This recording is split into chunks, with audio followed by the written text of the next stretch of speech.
Oi, gente, tudo bem com vocês? Programa Brasil Consciência no ar, trazendo mais informações exclusivas sobre o desenvolvimento de veículos lançadores, os chamados foguetes, dentro do Programa Espacial Brasileiro. Você que acompanha o BCC sabe que nós trouxemos com exclusividade na semana passada a informação de que o Ministério da Defesa aditou o contrato para a realização do VLM-1, acrescentando mais 154 milhões ao projeto e 13 anos de prazo para sua realização, o que coloca o VLM como candidato a voo no longínquo ano de 2040. Muito bem, no programa de hoje você terá mais informações sobre o tal VLM-1AT, Autonomia Tecnológica, o convênio fantasma em que todos acreditam, mas que ninguém nunca viu e não consegue apontar onde está.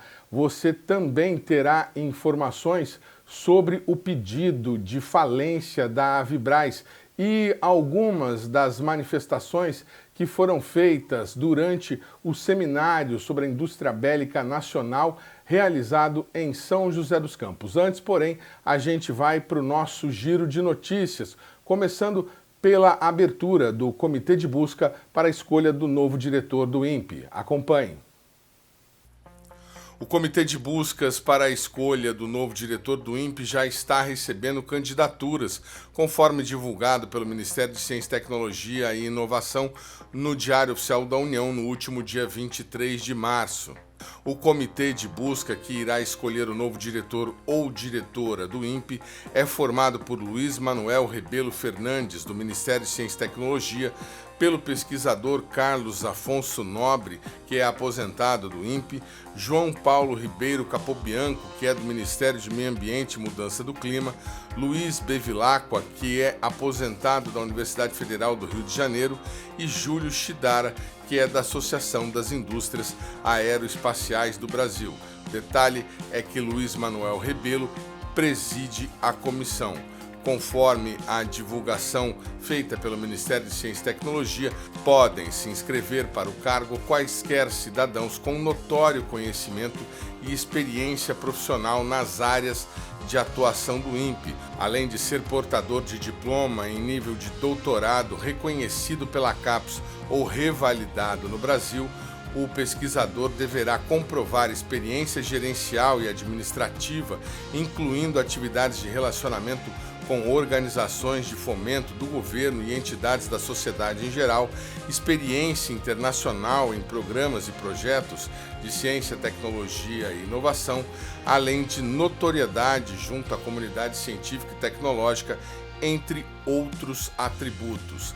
A seleção para a escolha do novo diretor do INPE tem data até o dia 30 de abril para a inscrição. A partir de então, o processo tem trâmites burocráticos para a comprovação de experiência e da documentação apresentada até dia 23 de junho, quando estão previstas as apresentações orais dos candidatos à comunidade do INPE e outros interessados no processo. Depois das apresentações, o Comitê de Busca deverá elaborar uma lista tríplice que será entregue à ministra de Ciência e Tecnologia, Luciana Santos. Não há prazo para que a ministra apresente o nome escolhido. Enquanto isso, o INPE continuará sob direção do interino Antônio Miguel Monteiro. E o CEMADEM lançou na última semana uma pesquisa que vai avaliar a capacidade dos municípios de se prepararem para eventos extremos. O questionário online da pesquisa estará aberto para respostas das defesas civis municipais até o dia 1º de julho de 2025. Segundo o CEMADEM, o objetivo da pesquisa é fazer um diagnóstico para subsidiar políticas públicas de fortalecimento das capacidades organizacionais e municipais. O preenchimento de todas as questões da pesquisa leva cerca de 15 minutos. Governos municipais interessados em participar devem fazer cadastro no site indicado ou entrar em contato com a equipe do projeto pelo e-mail que está na tela. E por falar em Semadem, parece que finalmente será concluída a aquisição da primeira fase de novos pluviômetros que irão ampliar a rede de municípios monitorados pelo Instituto. O projeto, que foi anunciado pela ministra Luciana Santos em visita a São José dos Campos em março de 2023, estava aguardando a conclusão da licitação conduzida pela FUNCAT, a Fundação de Ciências, Aplicações e Tecnologias Espaciais, que dá apoio aos institutos da região e outras instituições espalhadas pelo país para licitações e aquisições. Esta é a terceira tentativa de realizar uma licitação para a aquisição dos equipamentos. Desta vez, a proposta da empresa Dual Base Tecnologia foi declarada vencedora ao custo de R$10 milhões. Ela venceu a Ativa Soluções, que ofereceu o pacote de produtos e serviços por R$14 milhões. O Semadem monitora atualmente 1.133 municípios e a ampliação pretende adicionar mais 800 cidades a esta rede, totalizando mais de 2.100 localidades monitoradas pelo Instituto. Essa aquisição inclui 636 plataformas que deverão ser usadas na primeira fase da expansão, com 210 novos municípios monitorados. Falando agora sobre o ITA, o Instituto Tecnológico Aeronáutico, que anunciou ter realizado com êxito a revisão preliminar de projeto, o chamado PDR, do Itasat-2, o segundo satélite do gênero que o Instituto Tecnológico está desenvolvendo com o apoio da Agência Espacial Brasileira. Segundo divulgado pelo ITA, o novo satélite tem uma arquitetura modular que promove flexibilidade e eficiência. O Itasat-2 deverá ser capaz de carregar múltiplos instrumentos científicos, entre eles sensores de monitoramento para o clima espacial, um sensor de geolocalização por radiofrequência e uma câmera óptica. Essa configuração permitirá que o satélite apoie tanto pesquisas científicas quanto aplicações na área de defesa. De acordo com o ITA, o novo microsatélite tem seu desenvolvimento alinhado com os requisitos da missão Selenita, que visa estudar tanto o clima espacial quanto a geofísica da Lua usando um pequeno satélite. A missão Selenita faz parte da cooperação brasileira com a missão Artemis, que visa levar astronautas à Lua novamente, agora em 2026. Já o satélite brasileiro Selenita deverá ser lançado em 2028. A Agência Espacial Brasileira e a Embrapa realizaram na semana passada, em São José dos Campos, a segunda edição do workshop sobre agricultura espacial. O evento, realizado no Parque de Inovação Tecnológica, reuniu aproximadamente 60 pesquisadores da chamada Space Farm Brasil, a rede de pesquisa que está colaborando com o projeto Artemis para definir técnicas de plantio no espaço. Segundo divulgado pela Agência Espacial Brasileira, o evento focou na apresentação de resultados alcançados até o momento e nas perspectivas de novas pesquisas. Ainda falando da AEB, a agência abriu novas turmas para os cursos gratuitos relacionados à pesquisa e ciência espacial oferecidos gratuitamente pela internet. Entre os cursos estão de nanosatélites, foguetes, geopolítica aeroespacial, cientista cidadão e professor Globo. As aulas são assíncronas e realizadas por meio da plataforma AEB Escola Virtual. As inscrições podem ser feitas até o dia 30 de abril por qualquer pessoa. Após iniciar o curso, o estudante terá 2 meses para concluir as atividades e gerar o certificado. O programa Brasil Consciência vai para um rápido intervalo e, na sequência, a gente volta com a cobertura do seminário sobre indústria bélica nacional realizado em São José dos Campos no Sindicato dos Metalúrgicos e também com as informações sobre o pedido de falência da Avibraz. É um instante só, não sai daí.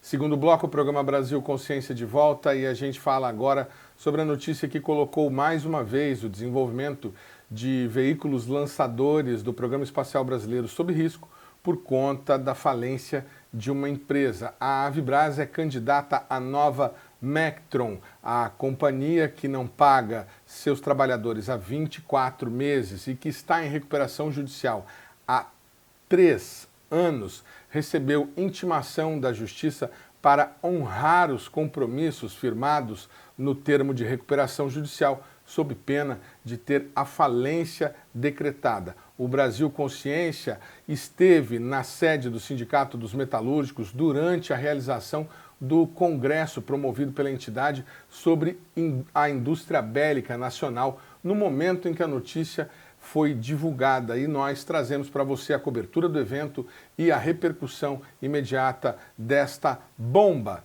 dentro do Programa Espacial Brasileiro. Veja. O Sindicato dos Metalúrgicos de São José dos Campos, que reúne em sua base trabalhadores de algumas das principais indústrias bélicas do país, realizou na última quinta-feira um seminário sobre a soberania nacional e o futuro da Base Industrial de Defesa do Brasil.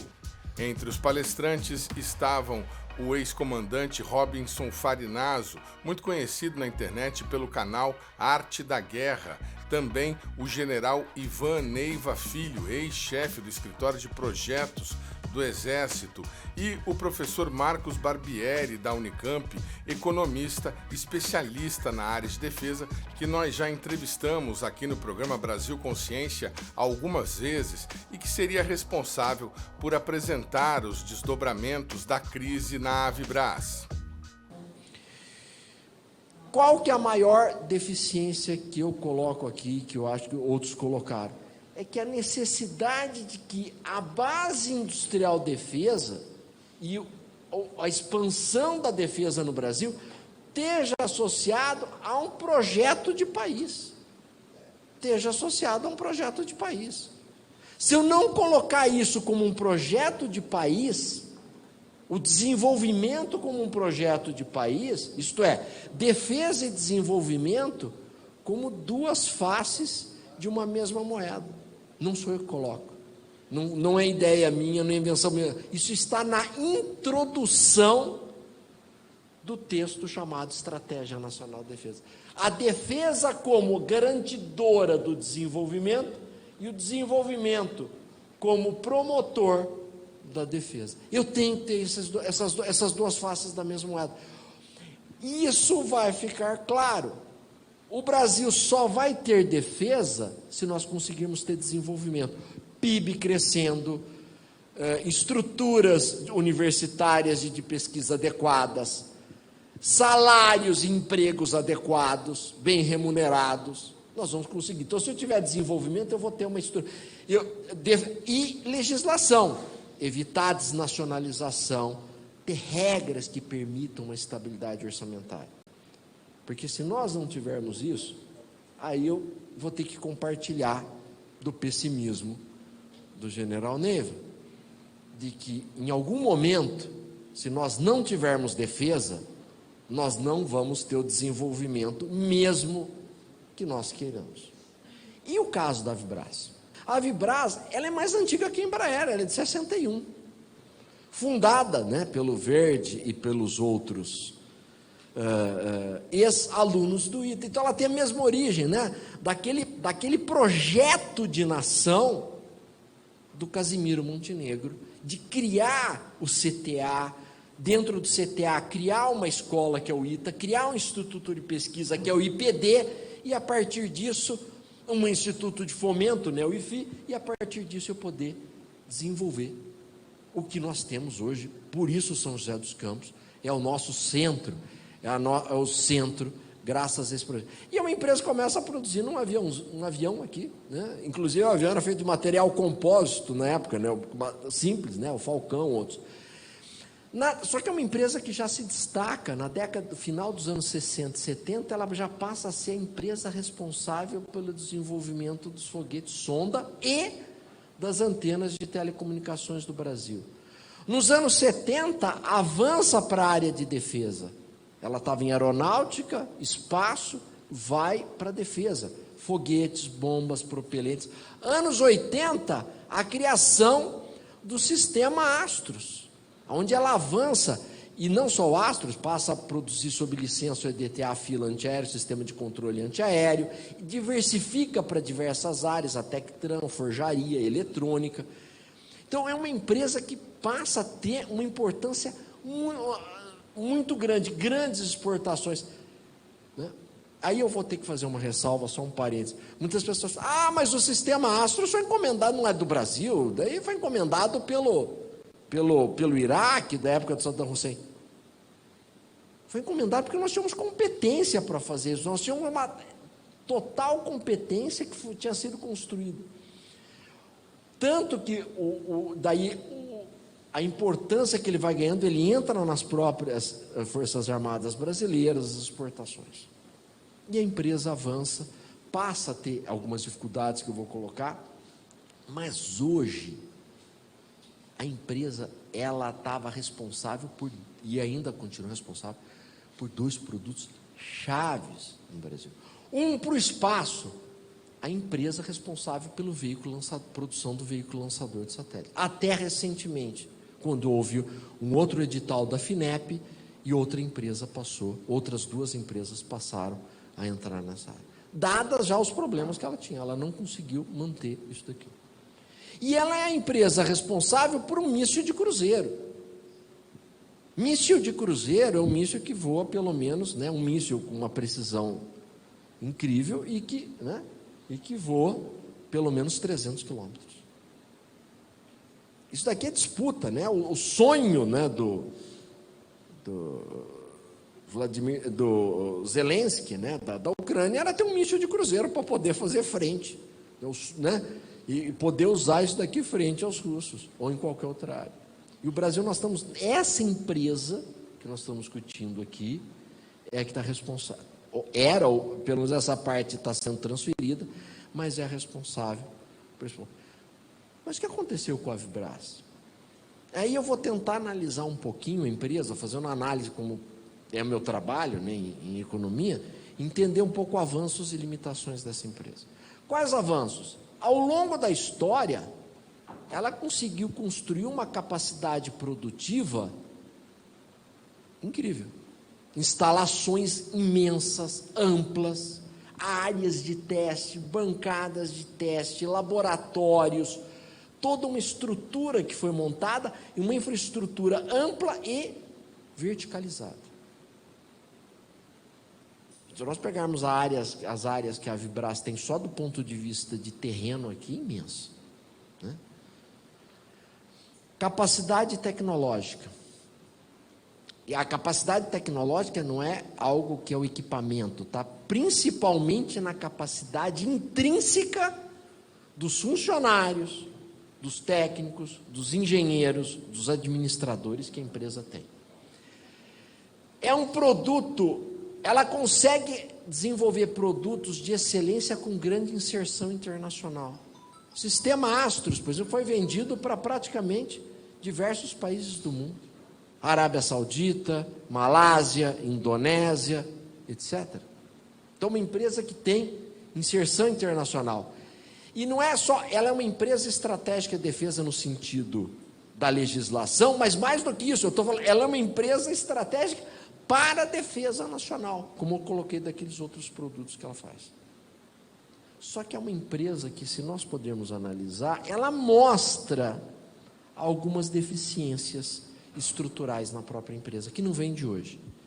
Não se refere a isso daqui, se refere a alguns elementos.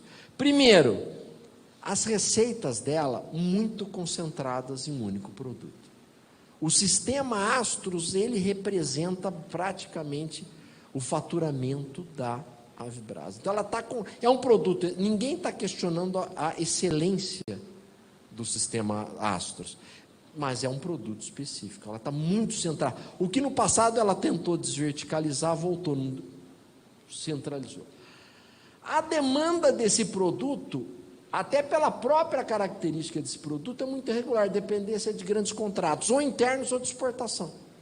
Então a empresa, eu tive a oportunidade, por exemplo, em 2013, quando ela estava para exportar para um país X, e fui convidado, foi o general Mattioli que me convidou para estar lá, e o brigadeiro Euclides, que estava no CEPROD, para nós analisarmos o caso, qual que era o problema. Ela tinha um contrato para exportar 1,3 bilhão de dólares, 1,3 bilhão de dólares de exportação do sistema Astros, só que como ela tinha passado, naquele período, em 2013, ela estava com negativada do ponto de vista, ela estava, digamos, negativada do ponto de vista jurídico. E não conseguiam conceder. Claro que conseguiram conceder o contrato, ela exportou e conseguiu se manter. Mas vem numa irregularidade. Outro elemento, é uma empresa que tem um elevado custo fixo. É uma empresa que opera principalmente instalações, áreas, etc. Ela é uma empresa de pequeno porte. Acabou de falar que é uma empresa grande? Grande na nossa base. Com quem ela concorre em âmbito mundial? Ela está concorrendo com Lockheed. Ela está concorrendo com a Norinco. Então, para padrão mundial, ela é uma empresa pequena e familiar, com as restrições e recuperação judicial. Se nós olharmos os produtos brasileiros, isso quando eu vim aqui, comecei a pesquisar, a trabalhar, é aquela coisa de economista heterodoxo, fala, poxa, mas que interessante, a Avibras faz a propulsão dos mísseis, a Mectron faz o controle eletrônico e a Opto faz a parte óptica dos mísseis. Eu acho que elas deviam estar numa empresa só, né? Então, esse é um exemplo. Isso provou, inclusive, semana passada, acho que eu não estava tão errado, porque o míssil da SEAT, isto é, antiga Mectron, foi disparado exatamente de um veículo da... Então, não resolvemos também um problema. Então, de repente, um problema que... Não estou falando que nós também temos que verificar, criar empresas e estruturas. O que eu estou querendo colocar?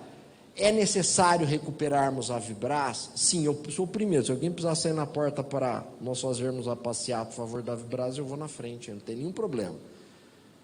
Só tem uma questão. Somente salvar a empresa sem resolver problemas estruturais, nós vamos ter algumas, nós não vamos, daqui a 5 ou 10, porque em 2013 eu estava em Brasília, discutindo a Avibras, discutindo o problema estrutural da Avibras. Agora, é claro, numa situação muitíssimo mais séria do que nós estamos. Assim como o próprio Sindicato dos Metalúrgicos, o economista foi um dos militantes contra a venda da Embraer para a Boeing e comparou os casos durante sua apresentação. Eu vou tomar a liberdade aqui de divagar um pouquinho desses dois casos. Eu tive a oportunidade de alguns anos atrás estar aqui no sindicato, estarmos discutindo, estarmos falando da discussão da relação da Boeing, né? Boeing eu coloquei, né? Essa operação trágica que seria para o Brasil, que seria o desmonte e desnacionalização da Embraer. Aqui era uma briga complicada, aqui eram os grandes investidores internacionais, uma pressão do Departamento de Estado. Aqui era o governo federal contrário, eram os investidores, era o Departamento de Estado americano. Aqui a coisa está feia. Aqui a coisa real. A briga aqui era. Aqui você olha. o governo federal se movimenta a favor de preservar a Vibraz. Há uma luta, né?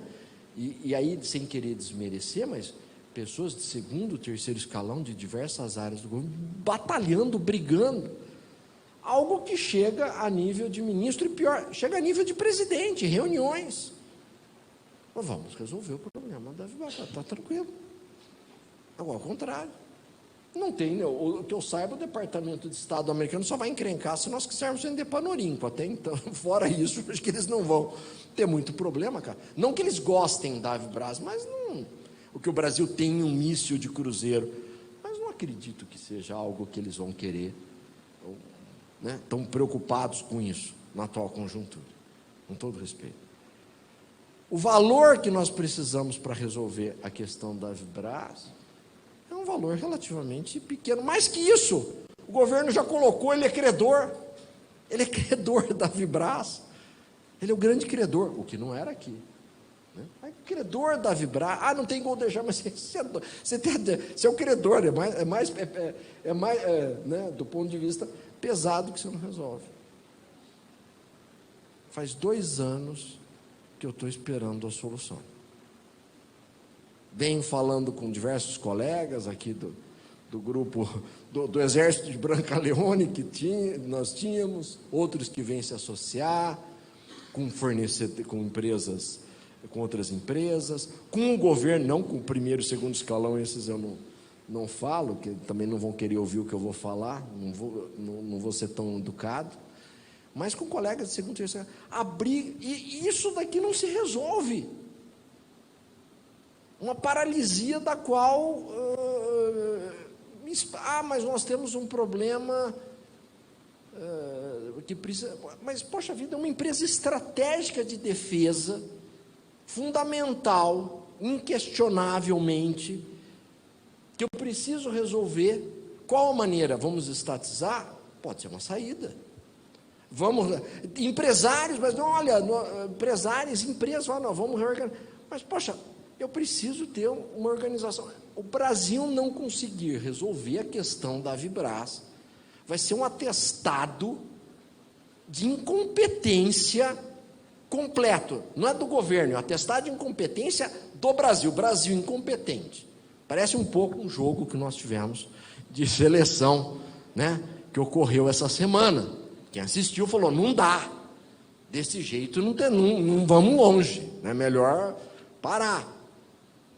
Esse caso é pior. Não estamos perdendo de 4-1 aqui, tá? Na minha opinião, nós estamos 7-0, pelo menos.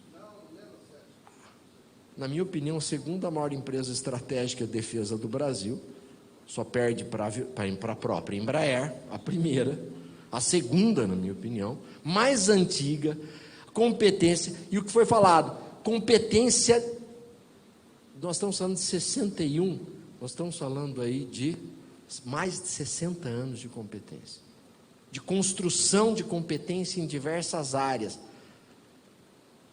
muito além das instalações, dos laboratórios, dos testes, muito mais que isso, os funcionários, os engenheiros, os técnicos, os administradores que têm essa competência intrínseca, nós estamos perdendo. Não é que nós vamos perder, eu vou usar o gerúndio, nós estamos perdendo essa competência. Eu tenho medo de chegarmos no ponto de não retorno, isto é, aonde, do ponto de vista da empresa, não tenha mais o que salvar. E eu acredito que não demoramos muito para chegar nesse ponto de não retorno. No momento do encerramento da apresentação, o jurídico do Sindicato dos Metalúrgicos recebeu a notícia. A União havia ingressado com uma representação exigindo que a Vibraz cumpra os compromissos estabelecidos no plano de recuperação judicial sob pena de reversão da ação em falência. De fato, o sindicato tem falado isso desde o começo para a gente alertar os trabalhadores que são aqueles que esperam receber os seus salários, que estão em atraso, os trabalhadores estão de greve, e o sindicato sempre falou desta possibilidade. Existe a situação da recuperação judicial, que tem outra Assembleia de Credores marcada para o dia 10 de abril, e nós ficamos surpresos aqui durante o seminário. Chega a informação que a União pede aí a falência da Avibraz, porque a Avibraz teve aí uma redução importante no valor de imposto devido e mesmo assim não pagou. Então, de fato, é uma situação muito complicada. A Avibraz, administrada pelo João Brasil, que é o seu sócio majoritário, que é o responsável pelo fato da empresa estar nessa condição, mas nós achamos que, nesse sentido, o governo federal ele precisa estatizar a Avibraz. É a principal indústria de defesa do país. Se não paga os impostos, se o BNDES e a FINEP são credores também da Avibraz, e nós temos essa situação desses 1.000 trabalhadores, mão de obra qualificada neste momento, sem receber salário, e pela importância que a empresa tem, nós achamos que o governo federal deve estatizar a Avibraz e colocá-la a serviço do povo brasileiro. O economista Marcos Barbieri afirmou ter sido surpreendido pela notícia. Ele pondera, porém, que pode se tratar de uma estratégia da União para tomar o controle da empresa. Essa é uma notícia que eu recebo agora, né? Depende da estratégia que for utilizada. Eu acredito que o pedido de falência pode ser uma estratégia utilizada pela empresa para que ela possa recuperar o crédito, e recuperando o crédito, assumir o controle da empresa, pelo menos, para que possa preservá-la nesse primeiro momento, e num segundo momento verificar uma reestruturação ou como uma empresa estatal ou como uma empresa que possa ser transferida para grupos privados nacionais na área de defesa. Quer dizer, o senhor acha que pode ser uma estratégia até de governo para tentar manter a empresa? Acredito que sim. Espero pelo menos que isso seja. Não acredito que o governo utilizaria essa estratégia apenas para recuperação de créditos fiscais. Seria, na minha opinião, uma irresponsabilidade se for apenas isso. Eu espero que ele utilize essa estratégia como uma estratégia de procurar recuperar a empresa, ser uma estratégia de recuperação da empresa, e a partir disso permitir a sua reestruturação, que ela recupere a competitividade. Qual o formato? Se ela vai ser plenamente estatal, mista, uma empresa privada nacional, desde que seja uma empresa nacional e que se preserve a empresa, preserve a sua capacidade, isso é fundamental. Importante que se avance. Os trabalhadores da empresa receberam a notícia com incerteza e tristeza. A gente vê com muita tristeza, né? Uma empresa de um porte desse da Avibraz, que está aí no mercado, que há 4, 5 anos atrás tinha faturamento aí de 2, 3 bilhões por ano, por causa de uma má administração de um presidente irresponsável, que é o João Brasil, levou a empresa a essa situação que se encontra hoje. Da gente está vendo dentro da empresa, a empresa está sendo sucateada porque por falta de manutenção, por falta de investimento, e agora vem aí essa bomba aí, que essa notícia aí de um possível pedido de falência, em vez de o governo estar nos ajudando, investindo, tentando salvar a Avibraz, não está nem aí com a situação dos trabalhadores. Dois anos sem receber salário, 24 meses sem salário, sem 13º, sem férias, sem convênio médico, e ninguém faz nada. O sindicato está fazendo a luta, procurando todos os deputados, senadores, presidente, vice-presidente, Ministério da Defesa, e ninguém se move para ajudar a Avibraz, para salvar a empresa. Hoje, quantos trabalhadores ainda estão ligados à Avibraz em greve, e como é que está a situação deles? Hoje nós temos em torno de 924 trabalhadores ainda ligados na empresa, e a situação dos trabalhadores é em estado de calamidade. Muitas pessoas perderam casa, muitas pessoas perderam até a família, pessoas que podem ser presas a qualquer momento porque não está pagando pensão alimentícia. A Mectron, como muitos de vocês sabem, era a empresa responsável por fazer os sistemas eletrônicos do VLS, e foi a partir da falência da companhia que o cronograma do foguete, o terceiro protótipo que estava sendo construído, acabou abortado por obsolescência. O programa Brasil Consciência vai para um rápido intervalo e, na sequência, a gente volta com a fantástica história do convênio que não existe, mas em que todos acreditam. É um instante só, não sai daí.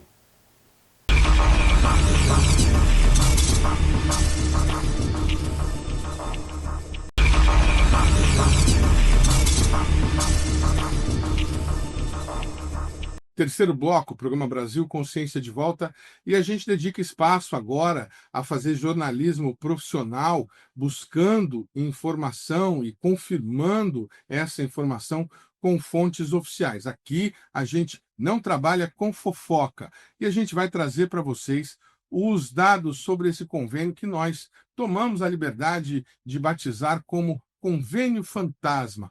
Todos acreditam na existência do tal VLM-1AT, mas ninguém é capaz de dizer onde ele está e como é possível viabilizá-lo. Veja as informações que nós apuramos até o momento. Você que acompanha o Brasil Consciência sabe que nós trouxemos com exclusividade na semana passada a informação sobre o aditamento assinado pelo Ministério da Defesa, que colocou mais 154 milhões e 13 anos de prazo para realizar o VLM-1. Acontece que semanas antes havia surgido na internet a história de um convênio entre o IAE e a FINEP no valor de 133 milhões para nacionalizar tecnologias do VLM que hoje estão sob responsabilidade de parceiros internacionais. No caso, o DLR alemão, que é responsável por uma série de subsistemas, conforme explica o coordenador do projeto VLM. Falando então um pouco sobre os principais sistemas do projeto VLM-1. Aqui tem um rápido esquema dos principais sistemas, os 11 principais sistemas, com a divisão de tarefas existente entre o IAE e o DLR. Lembrando da questão da parceria, foi feita uma divisão de tarefas, uma união de conhecimentos, de capacidades, ficando o DLR responsável pelas empenas e o sistema TVA, o adaptador interestágio do primeiro e segundo estágio, o adaptador do segundo para o terceiro estágio, um módulo de serviço com a eletrônica embarcada e a COIF. E o Brasil está responsável pelos motores, motor S50 no primeiro e no segundo estágio, o módulo dianteiro desses motores, que vai todo o sistema de separação, ignição do estágio, terminação de voo, o motor S44, que é o motor o estágio satelizador, o motor do terceiro estágio, e a carga útil ela compartilhada. Importante destacar que a infraestrutura de lançamentos do VLM também é responsabilidade brasileira. O nosso plano é lançar a partir do centro de lançamento de Alcântaras. Então, toda a infraestrutura de lançamento também é responsabilidade nossa. Acontece que esse tal programa VLM-1AT nunca teve uma apresentação formal por parte da Força Aérea Brasileira ou pela Agência Espacial Brasileira sobre seus objetivos e quais tecnologias, por exemplo, seriam nacionalizadas. Como nós já havíamos informado na semana passada, o registro mais antigo que encontramos dessa história aconteceu em uma reunião do Comitê Setorial do Fundo Nacional de Desenvolvimento Científico e Tecnológico, o FNDCT. A reunião aconteceu em agosto de 2024 e reuniu o presidente da comissão, Osório Coelho Guimarães Neto, que representa o Ministério de Ciência e Tecnologia, Eduardo Carvalho Nepomuceno Alencar, que representa o Centro de Altos Estudos em Comunicações Digitais e Inovações Tecnológicas, o SEAD, o Major Brigadeiro Davi Almeida, que representa o Ministério da Defesa, Jonas Maurício Lopes, que representa a Superintendência de Serviços Aeroportuários, o Brigadeiro do Ar Rogério Veríssimo, que representa a Agência Espacial Brasileira, Ricardo Galvão, que representa o Conselho Nacional de Desenvolvimento Científico e Tecnológico, CNPq,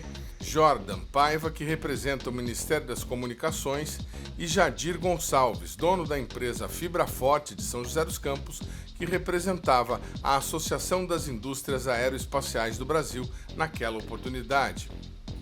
Uma das primeiras manifestações registradas na ata daquela reunião foi a do representante da Agência Espacial Brasileira, o Brigadeiro Veríssimo, que discursou sobre o desenvolvimento de veículos lançadores no Brasil.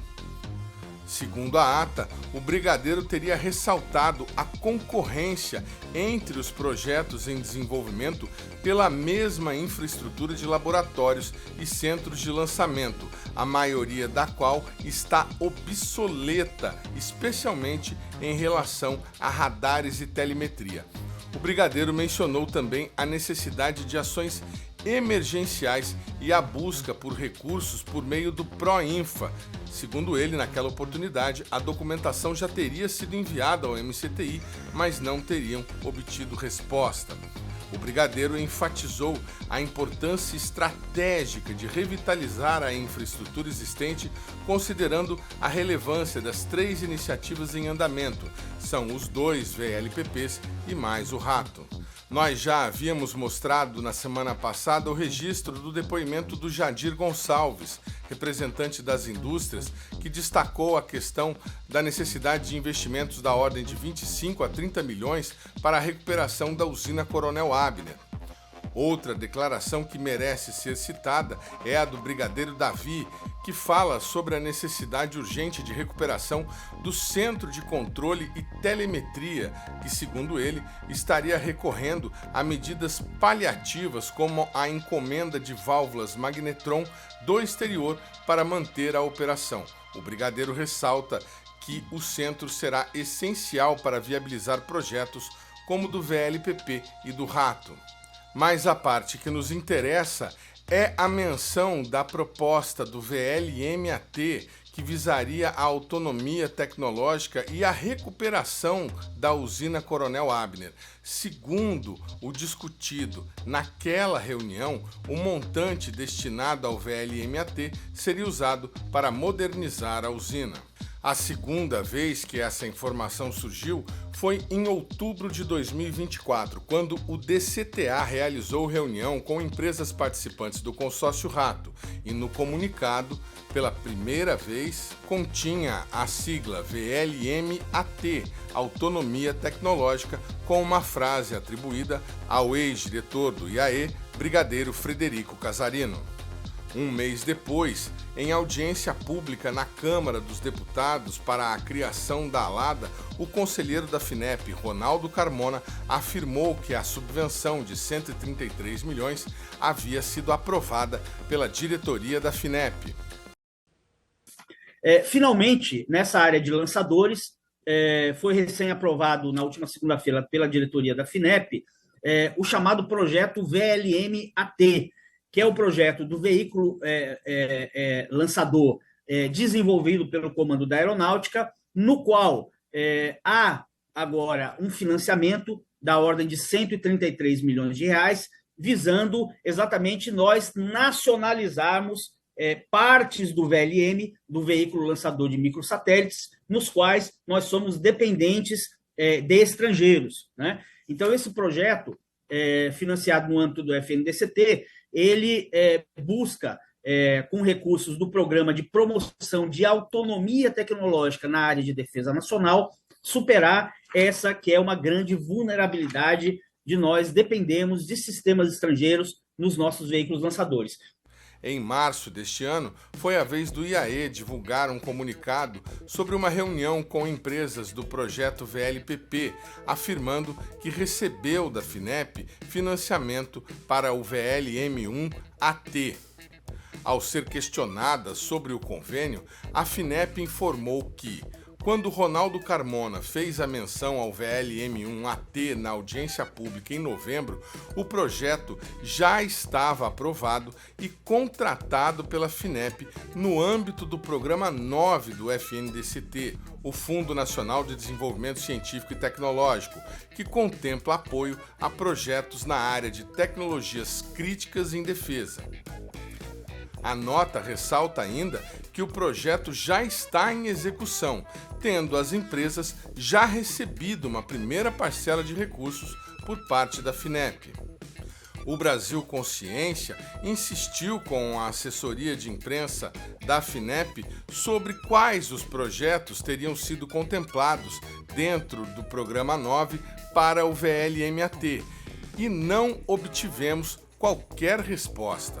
A assessoria chegou a informar que iria marcar uma entrevista com o conselheiro Ronaldo Carmona para que ele nos explicasse a questão, mas a entrevista nunca foi agendada. Por iniciativa nossa, também acionamos o professor Ronaldo Carmona, que chegou a conversar conosco por WhatsApp e solicitar as perguntas. Depois que nós enviamos as perguntas que gostaríamos de fazer, o professor nunca mais nos respondeu.